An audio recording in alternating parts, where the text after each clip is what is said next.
এই বাচ্চার তো হার্টবিট নাই বাবা। কান্দিস না, এটা তো সত্যি। ব্যথা কখন থেকে শুরু হয়েছে আপনার? আজকে রাত 8টা থেকে। পরে সরকারি হাসপাতালে গিয়ে 2টা ইঞ্জেকশন দিয়ে আসছেন, পরে কিছু কমছিল? বাচ্চার নড়াচড়া পাইছেন? 9টায়। 9টার পরে আর নড়াচড়া পান নাই? 9টার পরে নড়াচড়া পাইছেন কখন?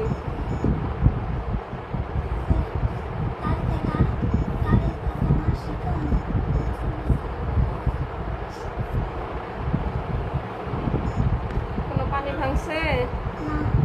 রক্ত পানি কিছু দেখা যায় না এখনো? খালি শুধু ব্যথা? ব্যথাটা কি এই যে আগে শিলার জায়গাটাতে ব্যথা? নিচের দিকে শিলার জায়গায় ব্যথা? মনে হচ্ছে চাপ আসতেছে এরকম? কান্না করেন না, কান্না করেন না বাবা।